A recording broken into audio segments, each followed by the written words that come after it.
कौसल्या सुप्रजा रामपूर्वा सन्ध्या प्रवर्तते। उत्तिष्ठ नरशार्दूल कर्तव्यं दैवमाह्निकम्। कौसल्या सुप्रजा रामपूर्वा सन्ध्या प्रवर्तते। उत्तिष्ठ नरशार्दूल कर्तव्यं दैवमाह्निकम्। उत्तिष्ठ गोविन्द उत्तिष्ठ गरुडध्वज। उत्तिष्ठ कमलाकान्ता त्रैलोक्यं मङ्गलं कुरु। उत्तिष्ठ गोविन्द उत्तिष्ठ गरुडध्वज। उत्तिष्ठ कमलाकान्ता त्रैलोक्यं मङ्गलं कुरु। मातः समस्तजगतां मधुकैटभारेः वक्षो विहारिणि मनोहर दिव्यमूर्ते। श्रीस्वामिनिश्रितजनप्रियदानशीले श्रीवेङ्कटेशदयिते तव सुप्रभातम्। मातः समस्तजगतां मधुकैटभारेः वक्षो विहारिणि मनोहर दिव्यमूर्ते। श्रीस्वामिनिश्रितजनप्रियदानशीले श्रीवेङ्कटेशदयिते तव सुप्रभातम्। तव सुप्रभातमरविन्दलोचने भवतु प्रसन्नमुखचन्द्रमण्डले। विधिशङ्करेन्द्रवनिताभिरर्चिते वृषशैलनाददयिते दयानिधे। अत्र्यादिसप्तऋषयस्य मुपास्य सन्ध्याम् आकाशसिन्धुकमलानि मनोहराणि। आदाय पादयुगमर्चयुतं प्रपन्ना शेषाद्रिशेखर विभो तव सुप्रभातम्। पञ्चाननाब्जभवषण्मुखवासवाद्याः त्रैविक्रमादिचरितं विभुतास्तुवन्ति। भाषापतिपठितवासरशुद्धिमारात् शेषाद्रिशेखर विभो तव सुप्रभातम्। ईषत्प्रफुल्लसरसीरुहनारिकेलपूगद्रुमादिसुमनोहरपालिकानाम् आवाति मन्दमनिलः सह दिव्यगन्धै शेषाद्रिशेखर विभो तव सुप्रभातम्। उन्मील्य नेत्रयुगमुत्तमपञ्जरस्ताः पात्रावशिष्टकदलीफलपायसानि भुक्त्या सलीलमदकेलिशुका पठन्ति। शेषाद्रिशेखर विभो तव सुप्रभातम्। तन्त्री प्रकर्षमधुरस्वनया विपञ्च्या गायत्यनन्तचरितं तव नारदोऽपि। भाषासमक्रमसकृत्करचाररम्यं शेषाद्रिशेखर विभो तव सुप्रभातम्।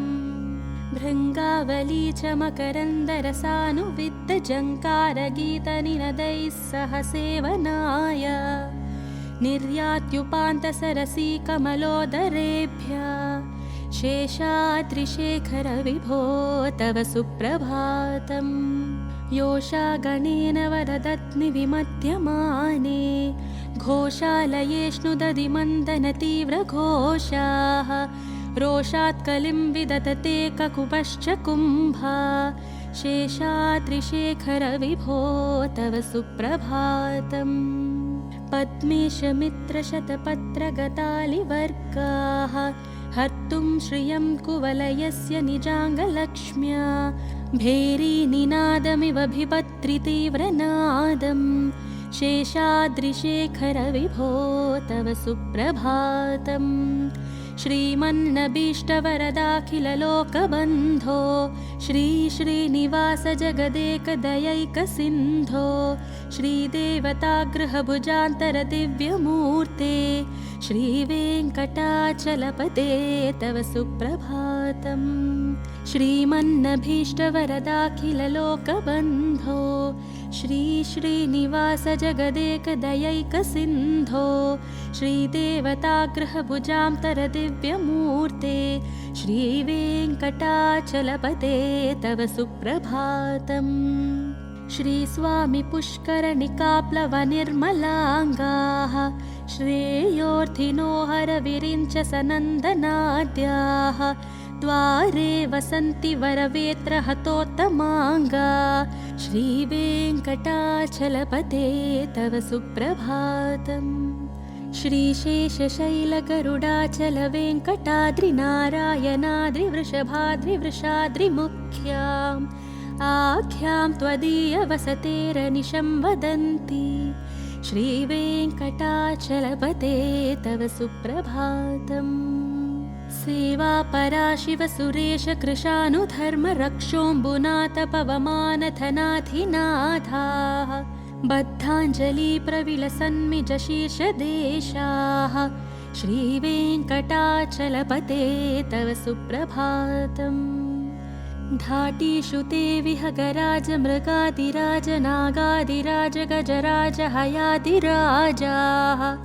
स्वस्वादिकारमहिमादिकमर्तयन्ते श्रीवेङ्कटाचलपते तव सुप्रभातम् सूर्येन्दुभौमबुधवाक्पतिकाव्यसौरिस्वर्भानुकेतुदिविषत्परिषत्प्रदानाः त्वद्दासदासचरमावधिदासदासाः श्रीवेङ्कटाचलपते तव सुप्रभातम् त्वत्पादधूलिभरितस्फुरितोत्तमाङ्गाः स्वर्गापवर्गनिरपेक्षनिजान्तरङ्गाः कल्पागमाकलनयाकुलतां लभन्ते श्रीवेङ्कटाचलपते तव सुप्रभातम् त्वत्कोपुराग्रशिखराणि निरीक्षमाणाः स्वर्गापवर्गपदवीं परमां श्रयन्तः मर्त्या मनुष्यभुवने मतिमाश्रयन्ते श्रीवेङ्कटाचलपते तव सुप्रभातम् श्रीभूमिनायकदयादिगुणामृताब्धे देवादिदेव जगदेकशरण्यमूर्ते श्रीमन्ननन्तगरुडाधिभिरर्चिताङ्ग्रे श्रीवेङ्कटाचलपते तव सुप्रभातम् श्रीपद्मनाभपुरुषोत्तमवासुदेव वैकुण्ठमाधव जनार्दन चक्रपाणि श्रीवत्सचिह्नशरणागतपारिजात श्रीवेङ्कटाचलपते तव सुप्रभातम् कन्दर्पदर्पहरसुन्दरदिव्यमूर्ते कान्ताकुचाम्बुरुहकुड्मललोलदृष्टे कल्याणनिर्मलगुणाकरदिव्यकीर्ते श्रीवेङ्कटाचलपते तव सुप्रभातम् मीनाकृते कमठकोलनृसिंहवर्णिन् स्वामीन् परश्वधतपोधनरामचन्द्र शेषांशरामयदुनन्दनकल्किरूप श्रीवेङ्कटाचलपते तव सुप्रभातम् ये लालवङ्गघनसारसुगन्धतीर्थं दिव्यं वियत्सरिति हेमघटेषु पूर्णं धृत्वाद्यवैदिकशिखामणय प्रहृष्टाः तिष्ठन्ति वेङ्कटपते तव सुप्रभातम् भास्वानुदेति विकचानि सरोरुहाणि सम्पूर्णयन्ति निनदैककुभो विहङ्गाः श्रीवैष्णवा सततमर्थितमङ्गलास्ते धामाश्रयन्ति तव वेङ्कटसुप्रभातम् ब्रह्मादियः सुरवरासमहर्षयस्ते सन्तः सनन्दनमुखास्तदयोगिवर्याः धामान्तिके तव हि मङ्गलवस्तुहस्ताः श्रीवेङ्कटाचलपते तव सुप्रभातम् लक्ष्मीनिवासनिरवद्यगुणैकसिन्धो संसारसागरसमुत्तरणैकसेतो वेदान्तवैद्यनिजवैभवभक्तिभोग्य श्रीवेङ्कटाचलपते तव सुप्रभातम् लक्ष्मीनिवासनिरवद्यगुणैकसिन्धो संसारसागरसमुत्तरणैकसेतो वेदान्तवेद्यनिजवैभवभक्तभोग्य श्रीवेङ्कटाचलपते तव सुप्रभातम् इत्थं वृषाचलपतेरिह सुप्रभातम् ये मानवा प्रतिदिनं पठितुं प्रवृत्ताः तेषां प्रभातसमये स्मृतिरङ्गभाजां प्रज्ञां परार्थसुलभां परमां प्रसूते। इत्थं वृषाचलपतेरिह सुप्रभातम्। ये मानवा प्रतिदिनं पठितुं प्रवृत्ताः तेषां प्रभातसमये स्मृतिरङ्गभाजां प्रज्ञां परार्थसुलभां परमां प्रसूते। कमलाकुचूचुककुङ्कुमतो नियतारुणितातुलनीलतनो कमलायतलोचनलोकपते विजयी भव वेङ्कटशैलपते। कमलाकुचूचुककुङ्कुमतो नियतारुणितातुलनीलतनो कमलायतलोचनलोकपते विजयी भव वेङ्कटशैलपते। स चतुर्मुख षण्मुख पञ्चमुख प्रमुखखिलदैवतमौलिमने शरणागतवत्सलसारनिधे परिपालय मां वृषशैलपते। अतिवेलतया तव दुर्विषहैरनुवेलकृतैरपरादिशतैः भरितं त्वरितं वृषशैलपते परया कृपया परिपाहि हरे। अधिवेङ्कटशैलमुदारमतेर्जनताभिमतादिकदानरतात् परदेवतया गदितानि गमै कमलादयितान्न परङ्कलये। कलवेनुरवावशगोपवधू शतकोटिवृतात् स्मरकोटिसमात् प्रतिपल्लविकाभिमतात् सुखदात् वसुदेवसुतान्न परङ्कलये। अभिरामगुणाकरदाशरदे जगदेकदनुर्धर धीरमते। रघुनायक राम रमेश विभो वरदो भवदेव दयाजलधे। अवनीतनया कमनीयकरं रजनीकरचारुमुकाम्बुरुहं रजनीचरराजतमोमिहिरं महनीयमहाम्रघुराममये। सुमुखं सुहृदं सुलभं सुखदं स्वनुजं च सकायममेघशरम् अपहाय रघुत्वयमन्यमहं न कदञ्चन कञ्चन जातु भजे। विना वेङ्कटेशं ननाथो ननाथ सदा वेङ्कटेशं स्मरामि स्मरामि। हरे वेङ्कटेश प्रसीद प्रसीद प्रियं वेङ्कटेशं प्रयच्छ प्रयच्छ। विना वेङ्कटेशं ननाथो ननाथ सदा वेङ्कटेशं स्मरामि स्मरामि। हरे वेङ्कटेशं प्रसीद प्रसीद प्रियं वेङ्कटेशं प्रयच्छ प्रयच्छ। अहं दूरदस्ते पदाम्भोजयुग्म प्रणामे च यागत्य सेवां करोमि। सकृत्सेवया नित्यसेवाफलं त्वं प्रयच्छ प्रयच्छ प्रभो वेङ्कटेश। अज्ञानिना मया दोषान् शेषान् विहितान् हरे। क्षमस्वत्वं क्षमस्वत्वं शेषशैलशिखामणे।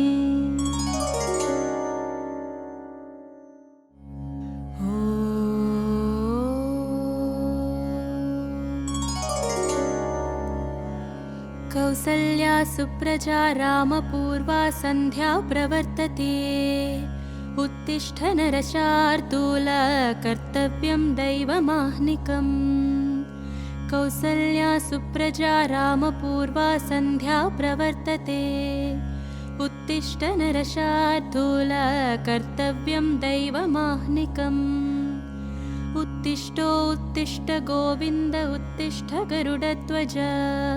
उत्तिष्ठ कमलाकान्ता त्रैलोक्यं मङ्गलं कुरु। उत्तिष्ठ गोविन्द उत्तिष्ठ गरुडध्वज। उत्तिष्ठ कमलाकान्ता त्रैलोक्यं मङ्गलं कुरु। मातः समस्तजगतां मधुकैटभारेः वक्षो विहारिणि मनोहर दिव्यमूर्ते।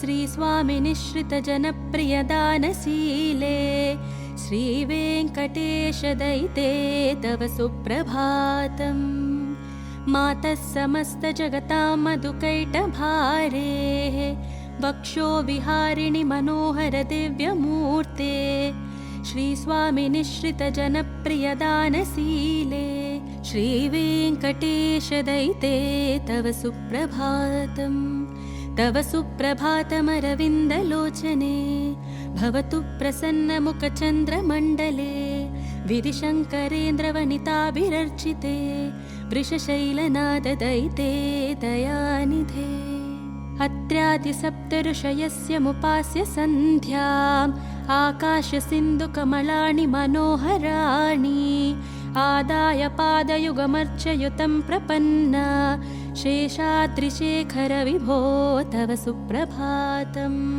पञ्चाननाब्जभवषण्मुखवासवाद्याः त्रैविक्रमादिचरितं विभुतास्तुवन्ति भाषापतिपठितवासरशुद्धिमारात् शेषाद्रिशेखर विभो तव सुप्रभातम्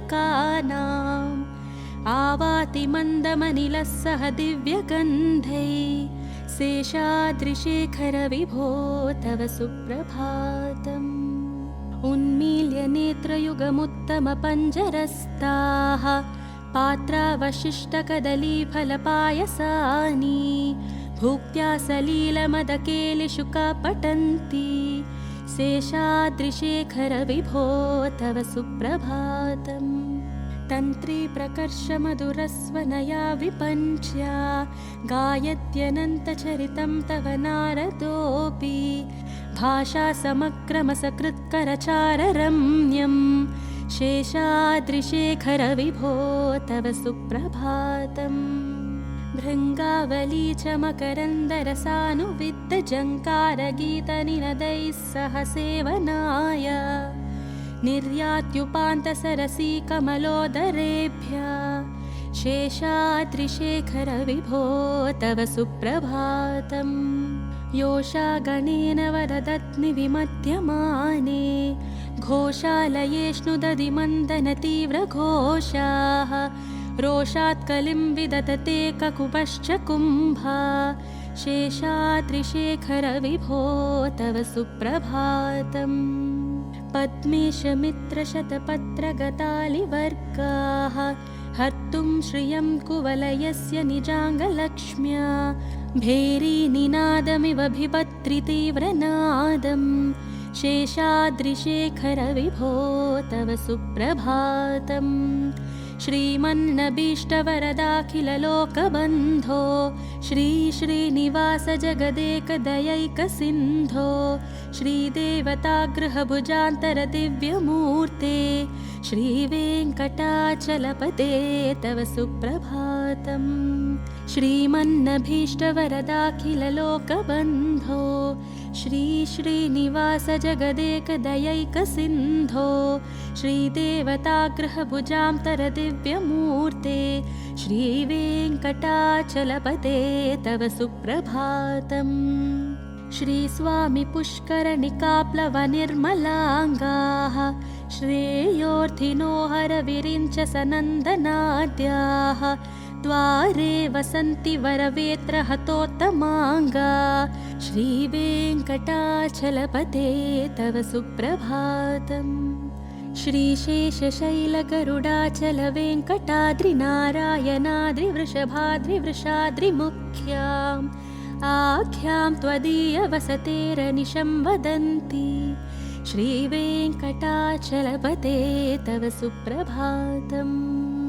सेवापरा शिवसुरेश कृशानुधर्मरक्षोऽम्बुनाथपवमानधनाधिनाथाः बद्धाञ्जलिप्रविलसन्मिजशीर्षदेशाः श्रीवेङ्कटाचलपते तव सुप्रभातम् धाटीषु ते विहगराज मृगादिराज नागादिराज गजराज हयादिराजाः स्वस्वाधिकारमहिमादिकमर्दयन्ते श्रीवेङ्कटाचलपते तव सुप्रभातम् सूर्येन्दुभौमबुधवाक्पतिकाव्यसौरिस्वर्भानुकेतुदिविशत्परिषत्प्रदानाः त्वद्दासदासचरमावधिदासदासाः श्रीवेङ्कटाचलपते तव सुप्रभातम्।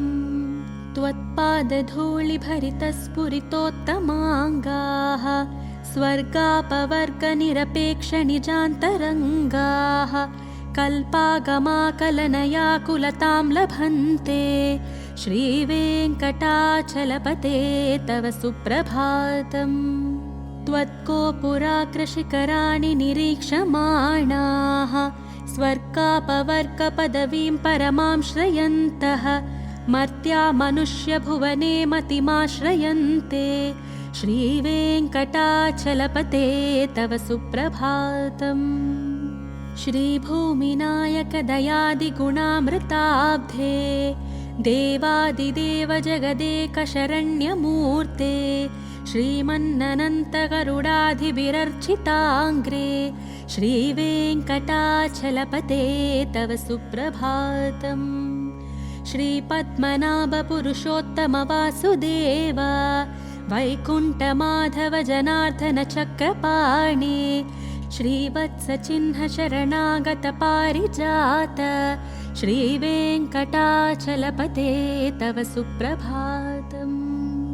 कन्दर्पदर्पहरसुन्दरदिव्यमूर्ते कान्ताकुचाम्बुरुहकुड्मललोलदृष्टे कल्याणनिर्मलगुणाकरदिव्यकीर्ते श्रीवेङ्कटाचलपते तव सुप्रभातम्।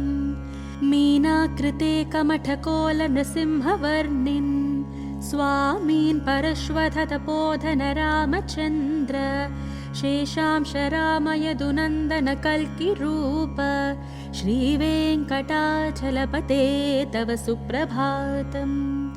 ये लालवङ्गघनसारसुगन्धतीर्थं दिव्यं वियत्सरिति हेमघटेषु पूर्णम् धृत्वाद्यवैदिकशिखामणयः प्रहृष्टाः तिष्ठन्ति वेङ्कटपते तव सुप्रभातम्। भास्वानुदेति विकचानि सरोरुहाणि सम्पूर्णयन्ति निनदैककुभो विहङ्गाः श्रीवैष्णवासततमर्थितमङ्गलास्ते धामाश्रयन्ति तव वेङ्कटसुप्रभातम्। ब्रह्मादियः सुरवरासमहर्षयस्ते सन्तः सनन्दनमुखास्तदयोगिवर्याः धामान्तिके तव हि मङ्गलवस्तुहस्ताः श्रीवेङ्कटाचलपते तव सुप्रभातम्। लक्ष्मीनिवासनिरवद्यगुणैकसिन्धो संसारसागरसमुत्तरणैकसेतो वेदान्तवैद्यनिजवैभवभक्तिभोग्य श्रीवेङ्कटाचलपते तव सुप्रभातम्। लक्ष्मीनिवासनिरवद्यगुणैकसिन्धो संसारसागरसमुत्तरणैकसेतो वेदान्तवेद्यनिजवैभवभक्तभोग्य श्रीवेङ्कटाचलपते तव सुप्रभातम्। इत्थं वृषाचलपतेरिह सुप्रभातम्। ये मानवा प्रतिदिनं पठितुं प्रवृत्ताः तेषां प्रभातसमये स्मृतिरङ्गभाजां प्रज्ञां परार्थसुलभां परमां प्रसूते। इत्थं वृषाचलपतेरिह सुप्रभातम्। ये मानवा प्रतिदिनं पठितुं प्रवृत्ताः तेषां प्रभातसमये स्मृतिरङ्गभाजां प्रज्ञां परार्थसुलभां परमां प्रसूते। कमलाकुचूचुककुङ्कुमतो नियतारुणितातुलनीलतनो कमलायतलोचनलोकपते विजयी भव वेङ्कटशैलपते। कमलाकुचूचुककुङ्कुमतो नियतारुणितातुलनीलतनो कमलायतलोचनलोकपते विजयी भव वेङ्कटशैलपते। स चतुर्मुख षण्मुख पञ्चमुख प्रमुखखिलदैवतमौलिमने शरणागतवत्सलसारनिधे परिपालय मां वृषशैलपते अतिवेलतया तव दुर्विषहैरनुवेलकृतैरपरादिशतैः भरितं त्वरितं वृषशैलपते परया कृपया परिपाहि हरे अधिवेङ्कटशैलमुदारमतेर्जनताभिमतादिकदानरतात् परदेवतया गदितानि गमय कमलादयितान्न परङ्कलये कलवेनुरवावशगोपवधू शतकोटिवृतात् स्मरकोटिसमात् प्रतिपल्लविकाभिमतात् सुखदात् वसुदेवसुतान्न परङ्कलये अभिरामगुणाकरदाशरदे जगदेकदनुर्धर धीरमते रघुनायक राम रमेश विभो वरदो भवदेव दयाजलधे अवनीतनया कमनीयकरं रजनीकरचारुमुकाम्बुरुहम् रजनीचरराजतमोमिहिरं महनीयमहाम्रघुराममये सुमुखं सुहृदं सुलभं सुखदं स्वनुजं च सकायममेघशरम् अपहाय रघुत्वयमन्यमहं न कदञ्चन कञ्चन जातु भजे विना वेङ्कटेशं ननाथो ननाथ सदा वेङ्कटेशं स्मरामि स्मरामि हरे वेङ्कटेश प्रसीद प्रसीद प्रियं वेङ्कटेशं प्रयच्छ प्रयच्छ विना वेङ्कटेशं ननाथो ननाथ सदा वेङ्कटेशं स्मरामि स्मरामि हरे वेङ्कटेशं प्रसीद प्रसीद प्रियं वेङ्कटेशं प्रयच्छ प्रयच्छ अहं दूरदस्ते पदाम्भोजयुग्म प्रणामे च यागत्य सेवां करोमि सकृत्सेवया नित्यसेवाफलं त्वं प्रयच्छ प्रयच्छ प्रभो वेङ्कटेश अज्ञानिना मया दोषान् शेषान् विहितान् हरे क्षमस्व त्वं शेषशैलशिखामणे।